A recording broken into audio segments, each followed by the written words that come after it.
Buenas noches, bendiciones, iglesia. Y estamos de nuevo. Hoy llegamos ya a la penúltima sesión de este estudio. Ya han sido cuatro martes con este. Estamos aquí reuniéndonos a estudiar esta maravillosa parte de la Biblia, que es el libro de Esdras. Hoy arribamos ya a la recta final, estudio número 4. Ya la semana que viene estaríamos cerrando este estudio para la siguiente semana, entonces, iniciar con la segunda parte de esta serie, que sería Nehemías. Recuerden que la serie se llama Reconstruyendo los Muros y abarca el libro de Esdras y Nehemías. Hasta el momento, hermanos, hemos visto los primeros 6 capítulos del libro de Esdras. Recordando que esto no es una serie expositiva verso a verso, no hemos ido recorriendo cada versículo uno por uno, sino que más bien hemos hecho como un vuelo por encima de cada capítulo y hemos estado viendo los aspectos más relevantes de cada uno, siempre tomando en cuenta el contexto. El fuerte de este estudio, el principal objetivo es que ustedes aprendan a leer este libro en su contexto, que aprendan a hacer una lectura informada del mismo, especialmente porque es un libro histórico. Los libros históricos requieren mucho enfoque en el contexto, hay mucho contexto histórico, político, social, que tenemos que tomar en cuenta a la hora de estudiar uno de estos libros históricos. Ustedes saben que las sociedades se enmarcan dentro de muchas cosas, dentro de muchas complejidades políticas. Solo basta ver cómo está la actualidad ahora. Todos los problemas geopolíticos que tenemos ahora, bueno, pues así mismo estaba en ese tiempo. Todas esas cosas que vemos alrededor de nosotros, guerras, inestabilidad política en algunos países, problemas socioeconómicos en otros, todo eso ocurría también en estos momentos de la historia, porque la Biblia es real, la Biblia es historia real. El libro de Esdras se divide en 2 partes, naturalmente. La primera parte va del capítulo 1 al 6 y la segunda parte del capítulo 7 al 10. Tomando en cuenta esa división, diríamos que hoy entramos en la segunda parte del libro, en la cual vamos a ver lo que se conoce como el segundo retorno. El primer retorno ya lo vimos, fue ese que estuvo ahí bajo el mando de Zorobabel y el sacerdote Jesúa. Hoy vamos a ver cómo se dio eso del segundo retorno, cuáles fueron las circunstancias, qué pasó ahí, quién fue el líder de eso. La semana pasada nos habíamos quedado en ese pasaje que ocurre al final del capítulo 6, con el templo ya reconstruido y la primera Pascua, la celebración de la primera Pascua en ese templo. En esa primera mitad del libro, el principal líder espiritual lo fue el sumo sacerdote Jesúa. Y por supuesto, no debemos olvidar a Zorobabel, un descendiente del linaje de David, quien estuvo a cargo de la reconstrucción del templo. A partir del capítulo 7, entonces, por fin surge la gran figura, la que le da nombre al libro, Esdras. Hemos estado aquí ya 4 semanas y todavía no ha aparecido Esdras. Pues hoy ya vamos a ver, por fin, vamos a conocer a Esdras. Es el autor del libro y todavía no hemos tenido el placer de conocerlo aquí en este estudio. Habíamos dicho durante el curso de los acontecimientos del capítulo 1 al 6 que durante esa época, durante ese tiempo, probablemente Esdras no había nacido. Y si había nacido, entonces era muy joven todavía para recibir ese tipo de responsabilidades ministeriales. Este estudio lleva por título El segundo retorno, liderazgo renovado. El segundo retorno, liderazgo renovado. Yo les aconsejo que tomen notas, hay mucho aquí que aprender. Vamos a ver un poco del contexto histórico de este estudio de hoy, de esta parte de la narración. Pueden ir buscando el capítulo 7. Para nosotros es muy fácil pasar del capítulo 6 al 7. Basta con pasar de una página a la otra. Y cuando viene a ver, hasta ahí mismo, en la misma página, dependiendo la versión de la Biblia que usted tenga. Sin embargo, mis hermanos, en este estudio no podemos hacer eso. No podemos darnos el lujo de simplemente pasar del capítulo 6 al 7 sin hablar de algunas cosas importantes. Porque lo que estamos buscando aquí es aprender el contexto de este libro. El objetivo de esto, hermanos, de esas pausas que hacemos cuando lo creemos necesario, es que ustedes puedan tener una visión armónica de este libro, que puedan hacer una lectura armónica, que puedan relacionar los acontecimientos de este libro con eventos relevantes que ustedes han leído una y otra vez en la Biblia, pero que no han encontrado quizá la relación, no han podido hacer esas referencias cruzadas. Vamos a ver mucho de eso hoy. En este punto, es mi responsabilidad aclararles, hermanos, que entre el capítulo 6 de Esdras y el capítulo 7 hay un salto temporal de nada más y nada menos que 57 años. Es decir, que cuando usted pasa esa página simplemente del 6 al 7, usted está dando un salto de 57 años. Está saltando desde la inauguración del segundo templo y la primera Pascua hasta la introducción de Esdras ya como personaje y el inicio de lo que conocemos como el segundo retorno, que eso es lo que sucede en el capítulo 7. Antes de entrar de lleno en el capítulo 7, vamos a hablar de ese tiempo silencioso. Eso que ocurre entre el capítulo 6 y el 7, que no está ahí, que no está en Esdras. Y a esa parte le he llamado los 57 años de silencio del libro de Esdras. Un poco inspirado en esos 400 años de silencio entre el Antiguo y Nuevo Testamento. Miren, en esos 57 años hay demasiadas cosas importantes que suceden. Cosas que sería irresponsable de nuestra parte pasar por alto. Para que tengan una idea de algo que sucede entre el capítulo 6 y el 7, en esos 57 años, los que han leído el libro de Esther, espero que todos lo hayan leído.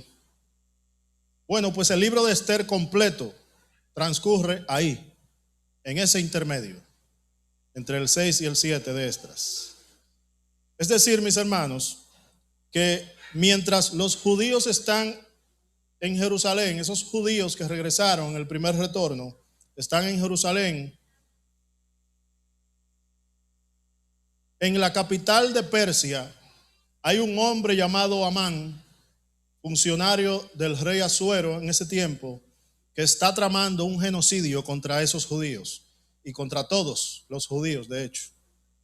Simplemente porque un hombre llamado Mardoqueo, judío, un hombre de fe, se rehusó a arrodillarse frente a él. No quiso doblar su rodilla frente a él. Y con eso bastó para que este hombre empezara a tramar un genocidio. Él quiso exterminar a los judíos en donde quiera que se encuentren. Y todo eso sucede en esos 57 años de silencio. Es decir, en ese tiempo Dios providencialmente usó a Esther, a esa Esther, de ese libro de Esther que es tan criticado, que ha sido tan criticado en la historia, porque no menciona la palabra Dios. Pero ese es el mismo Dios quien usa providencialmente a Esther para salvar a su pueblo escogido del exterminio a manos del conspirador Amán. Y todo eso nos lo perderíamos si simplemente pasamos del capítulo 6 al 7, nos perdemos ese contexto. Esos 57 años de ese intermedio son un tiempo en que el pueblo que allá había regresado del exilio, ese pueblo que ya reconstruyó su templo y ha retomado sus fiestas y sus rituales religiosos, ese pueblo lamentablemente va entrando en una crisis espiritual. Ese es un pueblo que, como sabemos, el pueblo de Israel, una y otra vez tropieza, una y otra vez le da la espalda a Dios, da por sentada la gracia de Dios, cometen una y otra vez los mismos errores, los vamos a ver cometiendo los mismos errores aquí, pero la gracia de Dios siempre está sobre ellos. Pues en ese intermedio ya esta gente ha empezado a dar por sentado lo que tiene, lo que Dios les ha dado, su tierra, su templo, sus fiestas, todo eso ya lo dan por sentado. Y ya al final de esos 57 años, estas personas no tienen a esos dos líderes grandes, Zorobabel y Jesúa. Probablemente allí habían fallecido o ya estaban retirados por su edad. Esos líderes que fueron los pilares, las columnas, esos líderes que Zacarías llama los dos olivos que están a la derecha y a la izquierda del candelero, escogidos por Dios. Esos dos líderes, pilares del primer retorno, no estaban ya ejerciendo su ministerio, por la razón que fuese. Empieza una nueva crisis espiritual, una nueva crisis de liderazgo. Empieza una apatía del pueblo hacia Dios. Y empieza a darse, hermanos, entre los hombres de Jerusalén, un patrón pecaminoso muy recurrente y muy peligroso y conocido. Y es que empiezan a casarse con mujeres extranjeras, con mujeres de naciones vecinas, especialmente del norte, mujeres con otras costumbres, con otras religiones, con otros dioses, es decir, mujeres paganas. Empiezan a contaminar la nación, empiezan a contaminar su fe. Y Esdras va a tener que lidiar con eso más adelante y lo hará con mano fuerte, con mano dura. Eso lo vamos a ver más adelante. Si ustedes han estado siguiendo este estudio desde el primer día, van a recordar que todo este lío histórico, generacional, empezó precisamente por ese pecado, pero en la persona del rey Salomón. El pecado del rey Salomón fue precisamente casarse con mujeres o mezclarse con mujeres extranjeras, mujeres paganas, que finalmente terminaron arrastrándolo hacia la idolatría. Terminó incluso institucionalizando la idolatría. Y las consecuencias de ese pecado fueron generacionales, fueron catastróficas, y todavía los judíos estaban pagando las consecuencias porque fue una reacción en cadena, como una bola de nieve. Y aquí tenemos a esa gente, hermanos, que han sido reivindicados por la providencia de Dios, cometiendo el mismo pecado que dio al traste con todo este problema. Un pueblo que se aleja de Dios, mis hermanos, necesita urgentemente, con carácter de urgencia, regresar a la palabra de Dios. Pero para ello es necesario que surjan líderes instruidos y además comprometidos con la palabra de Dios. Y es en esa circunstancia, ante esa necesidad de un nuevo liderazgo espiritual, que surge la figura de Esdras.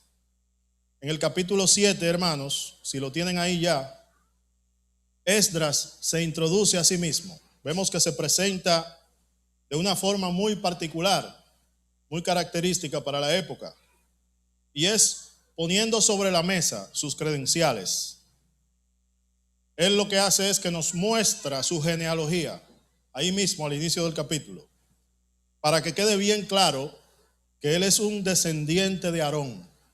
Aarón es el primer sacerdote.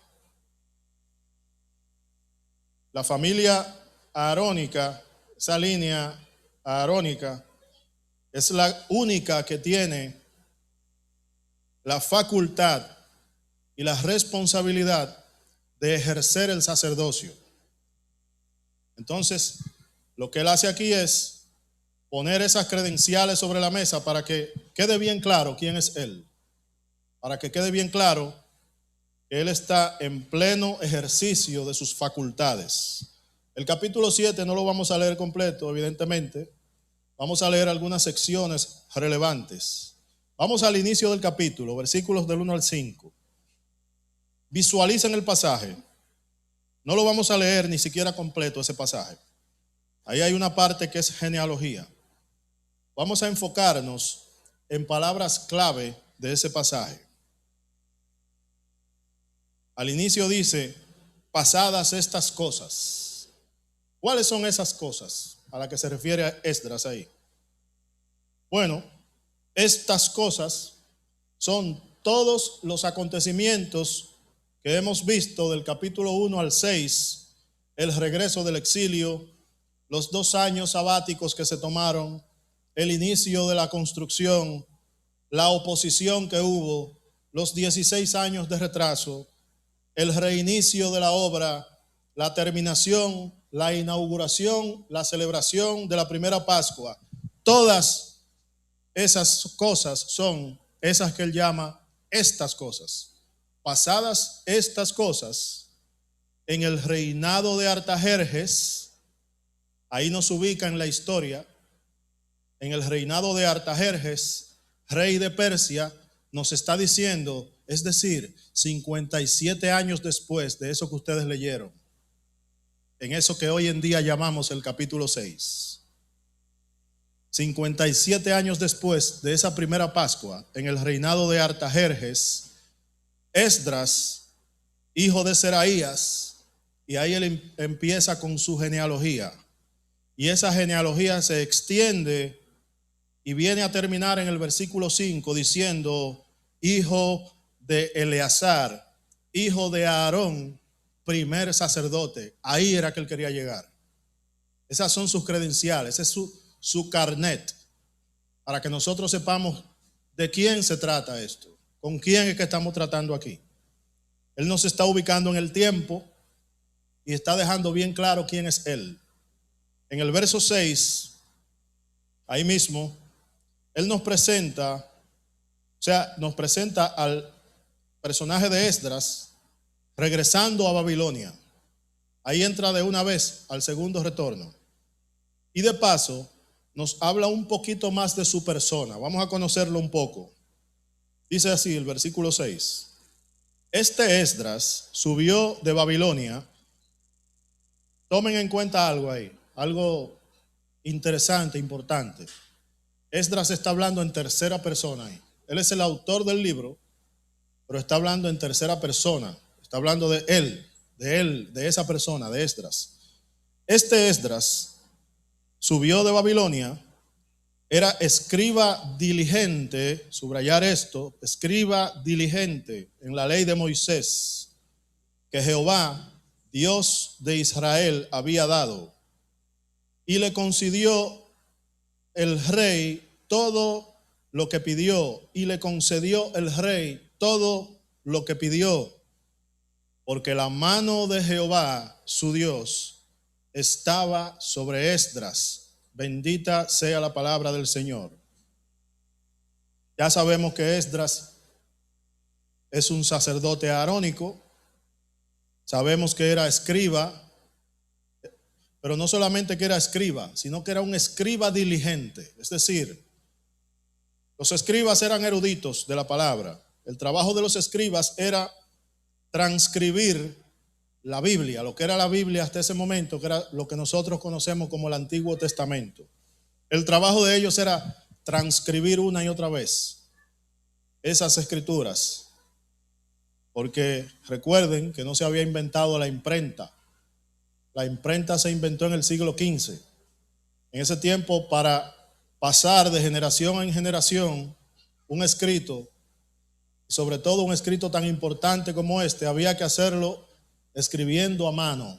Y eso no podía hacerlo cualquier persona. Tenía que ser una persona o unas personas altamente instruidas en este oficio, intelectuales, académicos, grandes conocedores de las escrituras, porque además ellos eran considerados maestros, eran considerados doctores en la palabra, en la escritura, hombres que eran consagrados a este oficio. Ellos no solo transcribían la ley, sino que enseñaban. Ellos eran maestros y eran los encargados de pasar la palabra inspirada de Dios de generación en generación. Esto no era cualquier cosa, señores. Era un trabajo, una responsabilidad de muy alto honor. En el versículo 6 nos está diciendo que él era diligente, es decir, que aún entre los escribas, aún entre sus colegas, él destacaba. No era cualquier escriba él. En vista de esas cualidades de Esdras, el rey Artajerjes le concede todo lo que necesita para emprender este viaje a Jerusalén, para seguir con eso que empezó todos esos años atrás con Zorobabel. ¿Por qué? Porque la mano de Jehová, su Dios, estaba sobre él, estaba sobre Esdras. Pero obviamente Esdras no fue solo a este viaje.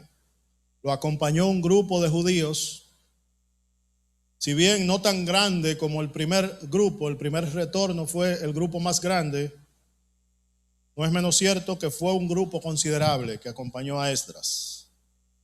Vamos a leer del versículo 7 al 10, Esdras capítulo 7. Vamos a ver quiénes subieron con él ahí un poquito. Y con él subieron a Jerusalén algunos de los hijos de Israel y de los sacerdotes, levitas, cantores, porteros y sirvientes del templo, en el 7º año del rey Artajerjes. Y llegó a Jerusalén, versículo 8, en el mes 5 del año 7º del rey, porque el día primero del primer mes fue el principio de la partida de Babilonia. Y al primero del mes 5 llegó a Jerusalén, estando con él, aquí otra vez, estando con él la buena mano de Dios. Y ahí viene el versículo 10, el más famoso de este libro. Muchos se lo saben de memoria. Porque Esdras había preparado su corazón para inquirir la ley de Jehová y para cumplirla, y para enseñar en Israel sus sus estatutos y decretos. Bendita sea su palabra. Esto es lo que se conoce como el segundo retorno. Aquí se dice que salieron en el mes primero y llegaron en el mes 5, es decir, el viaje se extendió por unos 4 meses. Es muy específico con el tiempo. Al final del verso 9 nos dice algo muy importante, que con él estaba la mano de Dios. Y luego en el versículo más famoso del libro nos da la razón por la cual la mano de Dios estaba con él. ¿Por qué? Porque Esdras había preparado su corazón para inquirir la ley de Jehová y para cumplirla, para enseñar en Israel sus estatutos y sus decretos. Por eso, porque él había preparado su corazón en la ley del Señor, para escudriñarla, para enseñar, para cumplir la ley del Señor. Por eso la mano de Dios estaba sobre él. Esdras era un hombre comprometido con la palabra, no porque era su trabajo. Su compromiso iba más allá de una simple responsabilidad laboral. Su compromiso nacía de una convicción profunda y espiritual. Esdras no solo estudiaba, no solo transcribía la palabra, sino que vivía por la palabra. Y para la palabra, para la palabra de Dios. Ese nivel de compromiso, hermanos, era un requerimiento para los escribas. Los escribas debían ser hombres consagrados a la palabra. Nunca se apartará de tu boca el libro de la ley, dice Josué 1:8. El capítulo 7 de Esdras continúa entonces con una transcripción exacta de la carta del rey Artajerjes a Esdras, que viene a ser su documento de autorización real para el segundo retorno. Esa carta se extiende desde el versículo 11 hasta el 25. No la vamos a leer por razones de tiempo. Yo se las voy a resumir. Es una carta que cuando la leemos recuerda mucho a ese primer decreto del rey Ciro que le da inicio al libro. En esta carta, el rey Artajerjes autoriza a Esdras a regresar a Jerusalén con todos los israelitas que deseen, es decir, es voluntario el regreso, al igual que lo fue el primero. Lo envía con autoridad, esto es importante, lo envía con autoridad para evaluar y ordenar la vida del pueblo conforme a la ley de Dios. Proporciona plata, oro y ofrendas para el templo, incluyendo contribuciones adicionales de Babilonia. Instruye a Esdras, el rey instruye a Esdras a cómo usar esos recursos, especialmente usarlos para sacrificios y necesidades del templo. El rey, en esa misma carta, ordena a los tesoreros del imperio suplir a Esdras todo lo que necesite para este proyecto. También ordena a los servidores del templo, que los servidores del templo queden exentos de impuestos. Y esta parte es muy importante. Le da a Esdras autoridad política. Autoridad política. Es decir, autoridad para nombrar jueces, para enseñar la ley y para castigar, basado en esa ley, a quienes no la cumplan. Esdras, hermanos, en este segundo viaje es como una fusión entre Zorobabel y Jesúa en una sola persona. ¿Por qué? Porque el rey Artajerjes le ha dado no solo autoridad sobre los asuntos espirituales, que ya de por sí él tiene por ser sacerdote, sino que también le ha dado autoridad política. Es algo que ni Zorobabel ni Jesúa en su momento tenían a ese nivel, como se le está dando Artajerjes a Esdras. Es una autoridad muy poco común para ser conferida a un sacerdote. Fue una autoridad especial que Artajerjes le dio a Esdras para que ponga orden en Jerusalén, porque se estaban saliendo de las manos. Esdras iba bien preparado para Jerusalén, porque además de todo eso, la mano de Dios estaba sobre él. Pero aparte de eso, de que la mano de Dios estaba sobre él, humanamente hablando, podríamos decir que él llevaba un blindaje jurídico y político. Él llevaba esta carta, que era un documento del rey, que lo facultaba además para ejercer autoridad política. Es decir, Esdras no era cualquier sacerdote, ni era cualquier escriba, tampoco era cualquier político, porque además de autoridad política, tenía autoridad espiritual.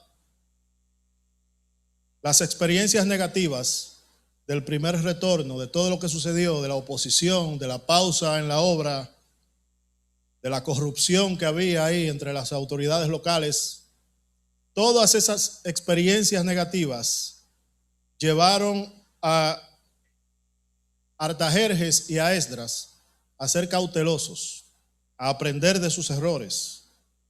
Zorobabel y Jesúa en su momento, digamos que subestimaron el poder y la influencia de esas personas que ya estaban en Jerusalén. Además de ello, subestimaron su capacidad para el pecado, para el mal, para la corrupción. Esdras, que venía con una nueva visión, esto es 57 años después, pertenece a una generación más instruida, aprendió de los errores del pasado, de los errores de sus predecesores, y fue con este blindaje, no solamente espiritual, sino político. Vamos a leer solamente el final de la carta de Artajerjes a Esdras, para que entendamos esa autoridad que él le dio. Esto está en los versículos 25 y 26. Dice así, esto es Artajerjes, hablándole a Esdras. Y tú, Esdras, conforme a la sabiduría que tienes de tu Dios, pon jueces y gobernantes que gobiernen a todo el pueblo que está al otro lado del río, a todos los que conocen las leyes de tu Dios, y al que no las conoce, le enseñarás. Versículo 26. Y cualquiera que no cumpliere la ley de tu Dios y la ley del rey, sea juzgado prontamente, sea a muerte, a destierro, a pena de multa o prisión. Artajerjes aquí está demostrando algo. Así como Esdras aprendió de los errores de Zorobabel y Jesúa, asimismo él también aprendió de los errores de Ciro. Ellos pecaron quizá de muy bien intencionados y subestimaron esa capacidad del ser humano para la maldad que había en Jerusalén. Recuerden que Ciro simplemente les dio autoridad a Zorobabel y a Jesúa para ejecutar la construcción de la obra. Punto. Él no les dio autoridad política, así, de esa magnitud, para poner y quitar jueces y consejeros. Artajerjes lo está diciendo de manera explícita: pon jueces y gobernadores. Y luego dice versículo 26, y cualquiera que no cumpliese la ley de tu Dios y la ley del rey, sea juzgado, pero no cualquier juicio, sino podría incluir pena de muerte, destierro, multa o prisión. En buen dominicano, Esdras va con la barredora en la mano, como cuando llega un gobierno nuevo a barrer todo lo que está ahí, poner gente nueva para evitar problemas, para que se resuelva lo que se tiene que resolver. Él va a hacer una operación limpieza, y luego de que haga esa operación limpieza, entonces vamos a trabajar, vamos a lo que vinimos. Los que no se ajusten, se le aplica todo el peso de la ley. Él duró mucho tiempo para aparecer en el libro, pero cuando apareció para poner orden. A partir del versículo 27 del capítulo 7 sucede algo trascendental en este libro, algo que hay que ser observador para darse cuenta. Esdras empieza a narrar en primera persona. Aquí él no solamente se identifica como el líder político y espiritual emergente, sino que se identifica como el narrador mismo del libro que estamos leyendo. Y lo hace en medio de una oración. Versículos 27 y 28 son una oración de Esdras. Vamos a ver cómo él pasa de tercera persona a primera persona. Bendito Jehová, Dios de nuestros padres, que puso tal cosa en el corazón del rey para honrar la casa de Jehová que está en Jerusalén, e inclinó, atención, hacia mí su misericordia delante del rey y de sus consejeros y de todos los príncipes poderosos del rey. Y yo, primera persona, fortalecido por la mano de mi Dios, sobre mí reuní a los principales de Israel, para que subiesen conmigo. Es muy enfático en ese uso de la primera persona. Está haciendo lo que cualquier hombre de Dios, conocedor de su palabra y de su naturaleza, debería hacer al momento de emprender algo: orar. Esto es una oración. Es una oración de acción de gracias a Dios, porque Esdras sabe que ha sido la mano de Dios que ha movido el corazón del rey. Él inicia su proyecto, ese proyecto que nosotros conocemos aquí como el segundo retorno, en oración, en comunión con el Dios que lo ha hecho posible. En el capítulo siguiente, capítulo 8, se presenta entonces una genealogía extensa de los que acompañaron a Esdras en ese segundo retorno. Y esa genealogía va desde el versículo 1 hasta el 14. Todo el resto del capítulo es un registro de hechos sucedidos durante el viaje, cuando iban por el camino. Por razones de tiempo no vamos a leer todo ese texto, pero yo les voy a brindar aquí otro resumen de lo que sucedió por el camino. Eso es el capítulo 8, después ustedes lo leen detenidamente. Esdras reúne al pueblo que lo va a acompañar. Enseguida él nota algo: le faltan levitas, es decir, le faltan personas de la descendencia levítica, personas facultadas para ejercer el sacerdocio. Él quiere llevar personas de su confianza para que ejerzan esa responsabilidad tan alta. Él envía líderes a buscar levitas que puedan ir con él y servir en el templo. Dios provee esos levitas. Cuando lean el capítulo 8 van a ver todos esos detalles. Y de esa forma Esdras asegura que habrá hombres en Jerusalén consagrados a Dios en su templo, hombres de su entera confianza además, para no depender 100% de los sacerdotes locales que ya pudieran estar corrompidos.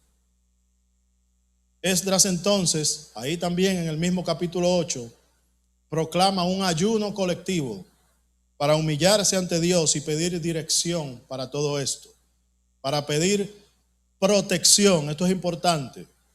Había muchos peligros en el camino, había muchos enemigos. Él proclama un ayuno para pedir a Dios que los proteja. Y él, consciente de todos esos peligros, aún sabiendo que pudieran enfrentar peligros incluso de muerte, él rechaza recibir del rey ayuda militar. El rey está en la disposición de ofrecerle ayuda militar para que los escolte durante el viaje. Sin embargo, él se rehúsa.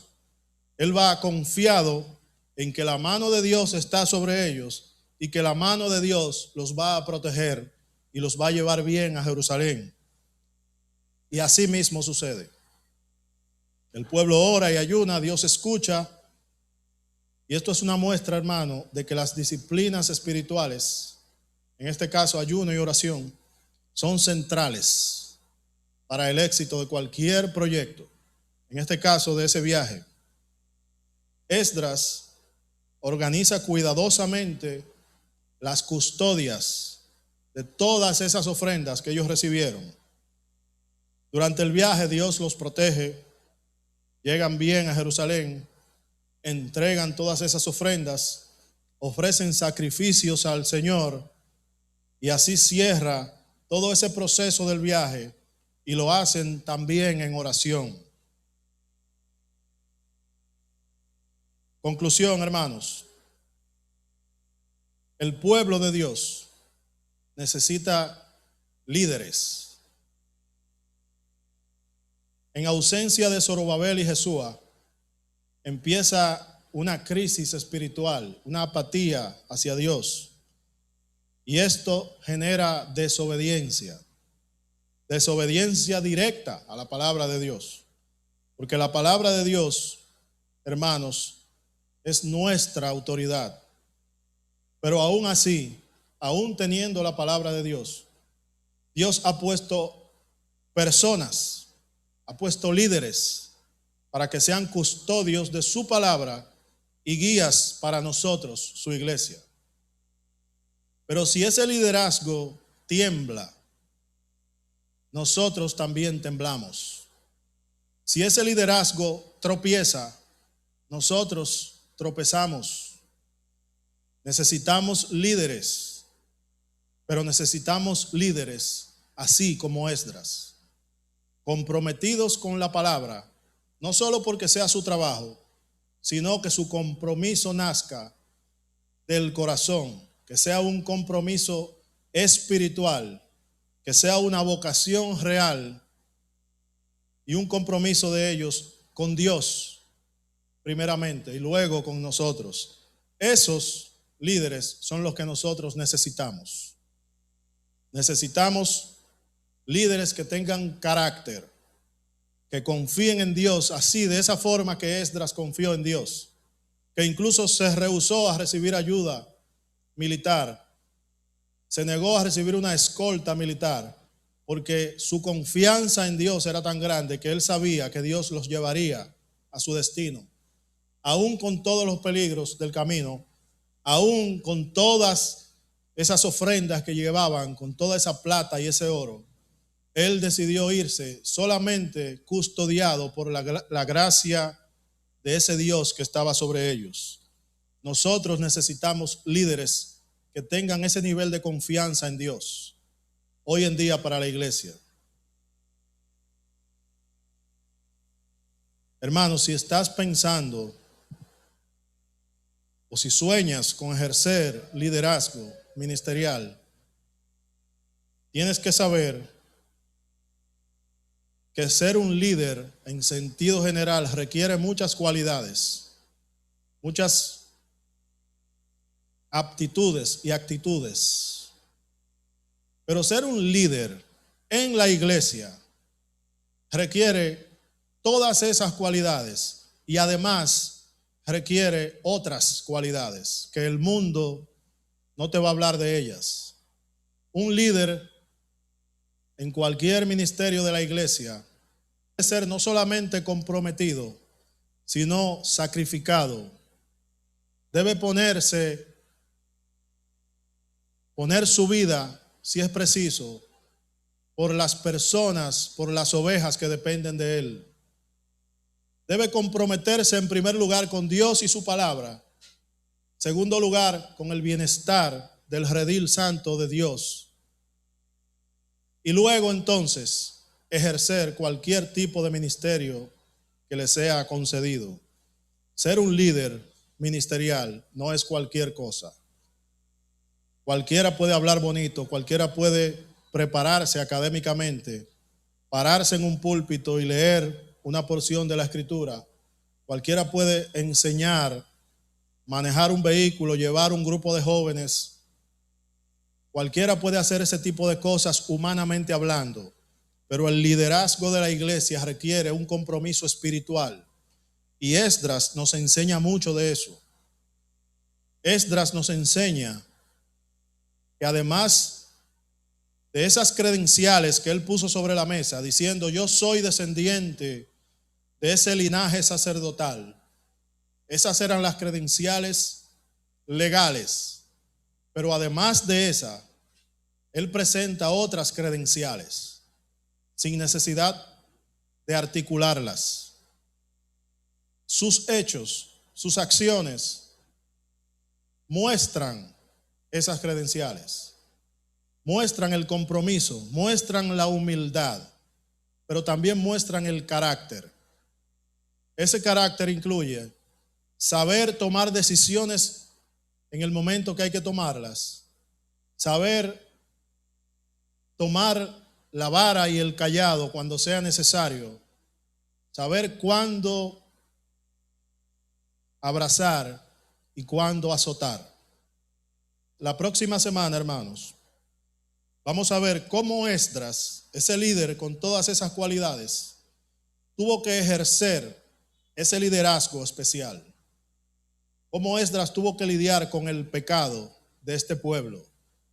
Y así, con todas esas cualidades de un hombre comprometido con la palabra, Esdras tiene que tomar una decisión bastante difícil.